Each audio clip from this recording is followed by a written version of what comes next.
Dan saya Ria Sergia sebagai seorang pengamat. Dan kami sebagai siswa. Selamat menyaksikan.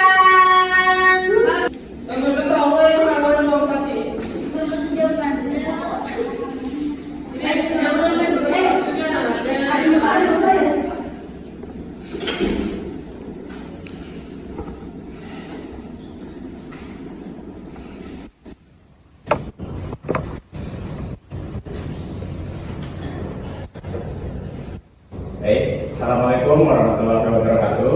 Waalaikumsalam warahmatullahi wabarakatuh. Apa kabar anak-anak Bapak sekalian? Baik, Pak. Baik, sebelum memulai pelajaran pada hari ini, marilah kita berdoa bersama dipimpin oleh temannya. Siapa yang memimpin doa pada pagi hari ini? Saya Bapak. Silakan Pak I. Ya, sebelum memulai pelajaran kita pada hari ini, marilah kita berdoa bersama-sama dan percayaan masing-masing. Berdoa dimulai. Berdoa selesai. Terima kasih Pak I yang sudah memimpin doa pada pagi hari ini. Jadi sebelum memulai pelajaran, Bapak ingin kita presensi dulu satu persatu. Dimulai dari Muhammad Ben Saputra. Hadir Pak. Muhammad Fakih, Hadir. Ratna Zafira, Santi Pustika Sari, Novi Wilantika Sari, Hadir Bapak. Siti Fadila, Hadir Pak. Gusti Reni Farida. Oke, baik, hadir semua ya. Ya, berdoa. Hadir semua. Baik, sebelumnya Bapak ingin bertanya, siapa yang tahu mata pelajaran kita yang akan kita pelajari pada pagi hari ini? Saya Bapak untuk mata pelajaran kita pada hari ini yaitu sosiologi Bapak. Ya, benar. Terima kasih Dani. Jadi, mungkin sambil dikeluarkan bukunya, boleh.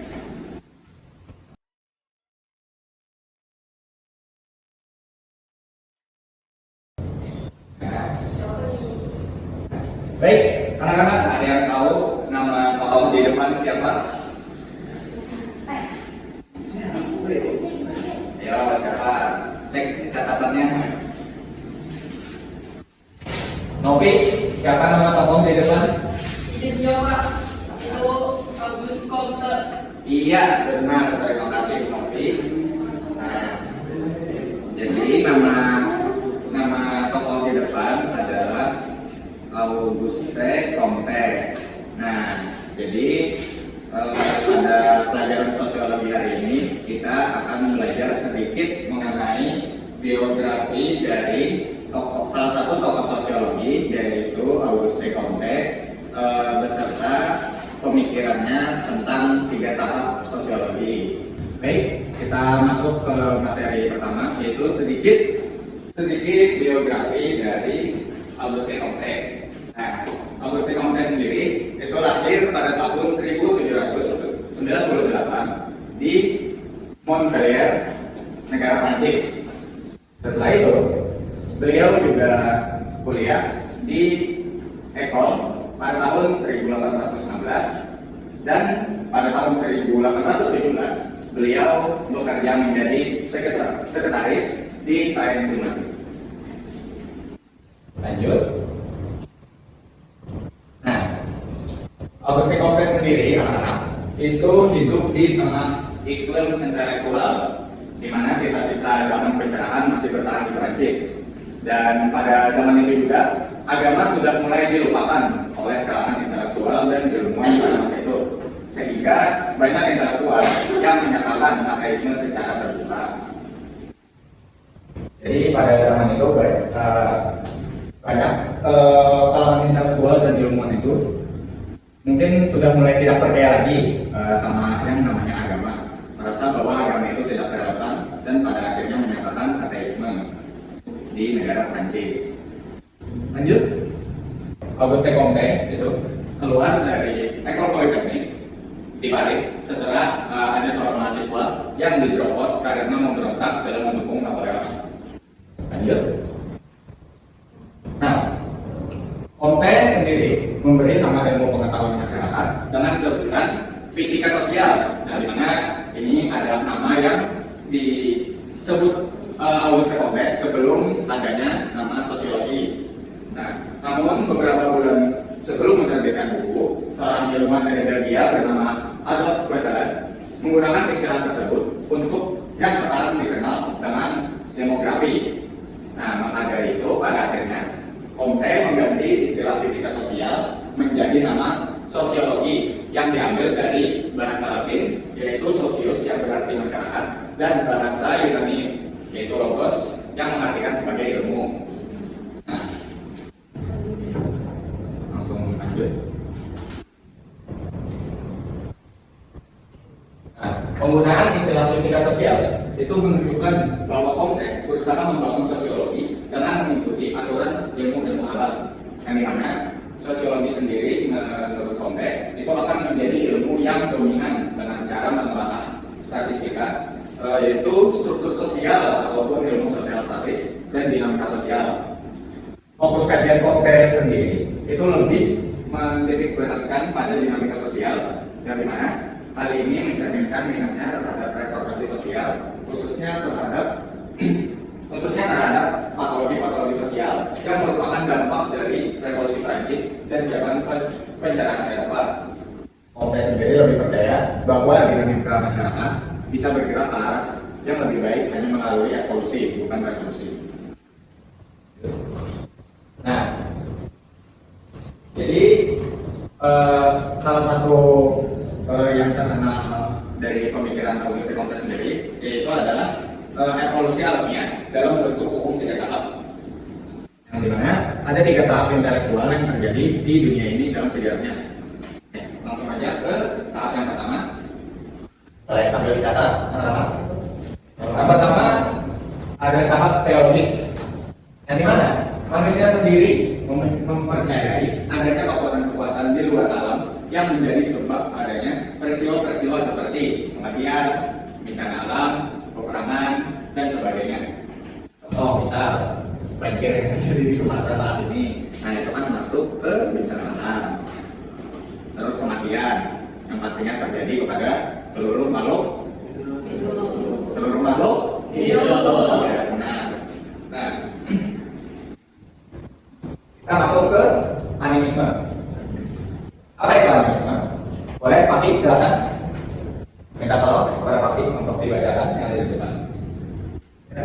Animisme itu bagaimana orang itu menganggap benda fisik itu memiliki jiwa, kekuatan dan kehendak dan hasrat. Oke, baik, terima kasih.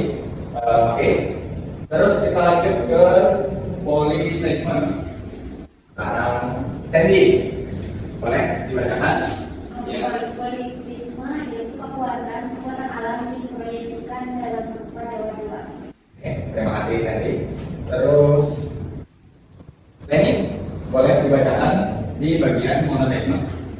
Monoteisme pemahaman terhadap kekuatan di luar alam, dewa-dewa dipadukan menjadi satu kekuatan seluruhan. Iya, benar. Terima kasih Lenin. Nah, kita mulai dari yang pertama dulu tadi, yaitu animisme. Menganggap benda-benda fisik itu memiliki jiwa, kekuatan, kehendak, dan juga hasrat. Jadi pemikiran animisme itu dulu itu menganggap misal kayak remote, itu menganggap bahwa di dalam remote ini itu punya jiwa. Jadi mereka itu kayak punya kekuatannya tersendiri dan juga kehendaknya sendiri. Tapi yang namanya benda ya sudah pasti tidak bisa berbuat apa-apa. Nah, terus politeisme, kekuatan-kekuatan alam yang diproyeksikan dalam rupa-rupa dewa. Nah, jadi pemikiran politeisme itu sendiri menganggap bahwasanya kekuatan-kekuatan yang ada di alam semesta ini itu dianggap sebagai dewa, misal kayak dewa air, tanah, angin, bumi, dan lain-lain. Nah, terus yang terakhir ada monoteisme, yang dimana pemahaman terhadap kekuatan di luar alam, dewa-dewa itu dipadukan menjadi satu kekuatan yang pada akhirnya disebut Tuhan. Nah, jadi pemikiran monoteisme itu sendiri, mereka itu sudah mulai menganggap bahwa alam semesta ini itu diciptakan oleh satu entitas yang dimana mereka menyebutnya sebagai Tuhan. Oke. Lanjut ke tahap yang kedua, yaitu ada tahap metafisika, yang dimana zaman ini sudah dimulai dari tahun 1300 sampai tahun 1800. Jadi zaman metafisika ini itu sudah sekitar 500 tahun.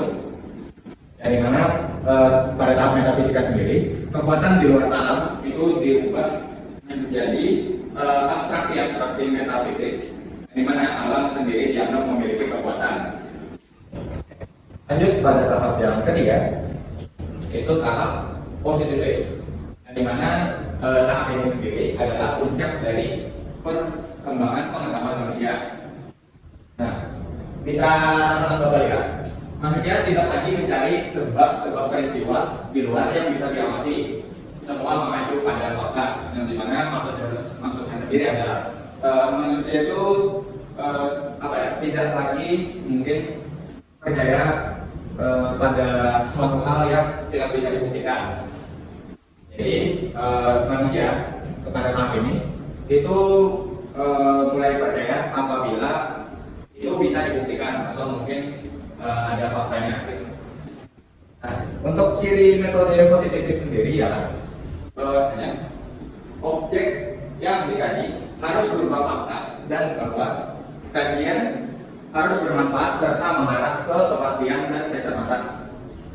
Metode ilmiah berupa eksperimen, yang dimana maksudnya mengarah ke kepastian dan kecermatan ini adalah contoh seperti metode ilmiah berupa eksperimen, pengamatan, melakukan observasi dan sebagainya.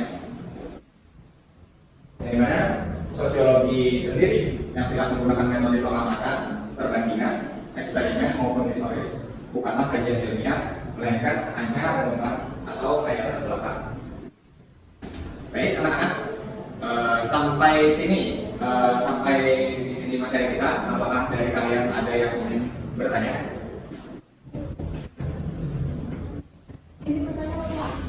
Silakan. Tadi kan ada penjelasan mengenai positivisme. Mengapa sih positivisme itu penting dalam perkembangan ilmu pengetahuan? Oke, baik. Pertanyaan pertama tadi, mengapa positivisme? Penting dalam perkembangan ilmu pengetahuan. Oke, kenapa positivisme memegang peranan penting dalam ilmu pengetahuan? Nah, positivisme sendiri, kenapa dia memegang peranan krusial dalam perkembangan ilmu pengetahuan? Dikarenakan dia melakukan standarisasi metode ilmiah dengan mengalihkan fokus pencarian kebenaran dari yang sebelumnya spekulasi abstrak atau kalau kakak kita tahu asal-asalan menuju pembuktian empiris dan objektif dengan menekankan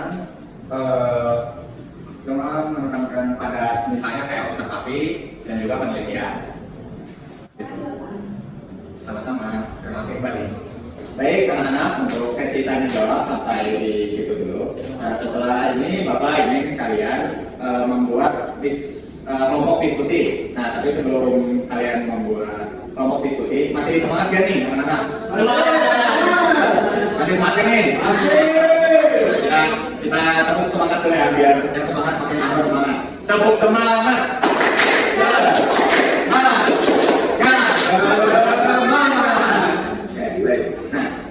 Oke, langsung aja kita bentuk kelompok diskusi. Jadi pertama yang di sini kelompok diskusi 1 dan yang di sebelah kiri Bapak itu kelompok diskusi 2. Nah, baik sambil dicatat untuk diskusinya. Untuk kelompok 1 dulu, fokusnya itu ada pada tahap teologis dan pemikiran metafisis. Yang dimana untuk diskusinya sendiri yang pertama itu menjelaskan ciri-ciri teologis dan juga metafisis. Yang kedua memberikan contoh nyata dalam kehidupan masyarakat, seperti contoh misalnya kepercayaan dan juga tradisi. Dan yang ketiga menyampaikan pemikiran kelompok terhadap pola pikir masyarakat saat ini mengenai tahap teologis dan metafisis. Nah, untuk kelompok 2 itu ada fokusnya diskusinya sendiri yang seperti kurang lebih seperti kelompok 1 tadi. Yang pertama menjelaskan ciri-ciri tahap positifis menurut Auguste Comte. Terus yang kedua berikan contoh penerapan pola pikir positifis dalam kehidupan modern. Dan yang ketiga memberikan pendapat kelompok mengenai tahap positifis yang dianggap sebagai tahap yang paling maju. Baik, untuk diskusi kelompok bisa dimulai dari sekarang.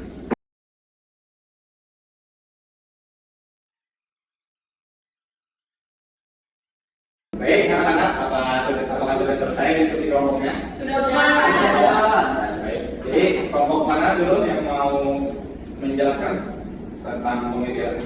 Silakan kelompok 2. Baik, izin teman-teman, izin menyampaikan hasil dari diskusi kelompok kami. Tahap positifis menurut Auguste Comte, yakni tahap ketika manusia berpikir rasional dan ilmiah dengan mengandalkan fakta, observasi, dan juga penelitian. Nah, hal ini sudah dijelaskan oleh Bapak tadi tentang tahap positifis menurut Auguste Comte itu.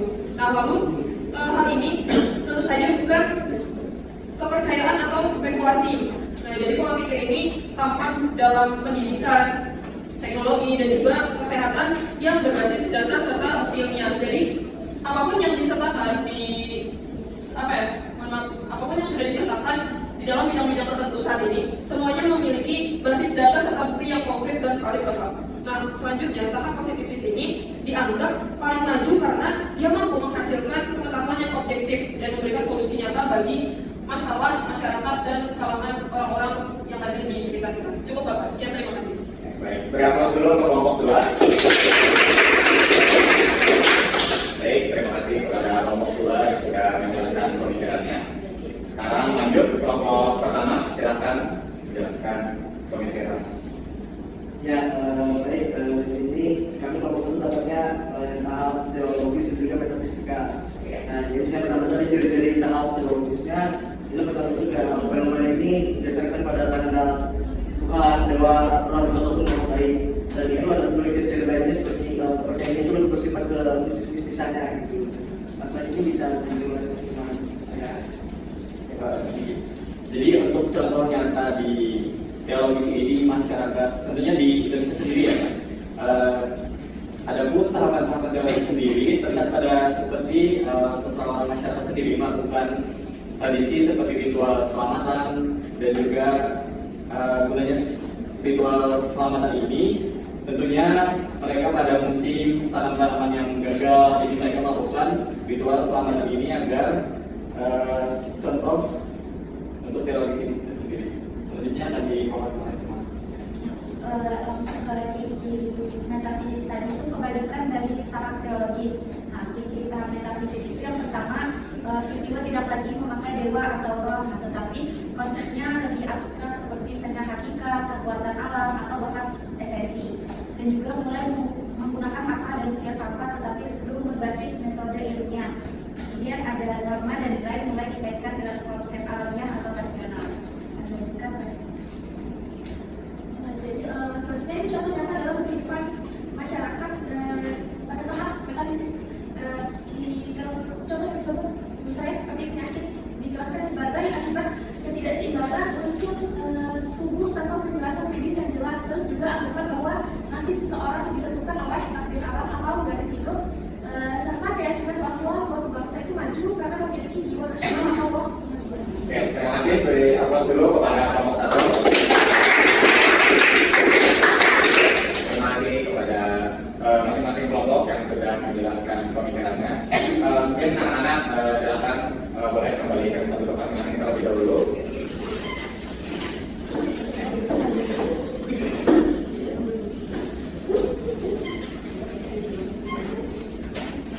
Oke, baik anak-anak, mungkin sampai di sini dulu pembelajaran kita pada hari ini.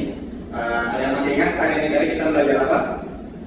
Belajar tentang salah satu tokoh Auguste Comte yang dimana ada mempunyai pemikiran tiga tahap. Iya benar. Nah jadi Bapak harap setelah ini anak-anak dapat mengenal siapa itu Auguste Comte dan juga berharap setelah pembelajaran ini anak-anak dapat memahami salah satu pemikiran yang terkenal dari Auguste Comte, yaitu hukum tiga tahap. Nah, baik. Sebelum kita menutup pembelajaran pada hari ini, mari kita berdoa bersama. Dan kali ini karena tadi pembuka sudah dipimpin oleh Pak, maka mungkin boleh penutup dipimpin oleh Muhammad Dhani Saputra. Silakan Dhani. Baik teman-teman semuanya, untuk sebelum itu kita selumpuran, mari kita berdoa menurut kepercayaan agama masing-masing. Begitu berdoa dimulai. Berdoa. Baik, Bapak ucapkan terima kasih banyak untuk pembelajaran hari ini. Apabila ada salah kata, mohon maafkan. Assalamualaikum warahmatullahi wabarakatuh. Waalaikumsalam warahmatullahi wabarakatuh. Terima kasih Bapak. Terima kasih Bapak.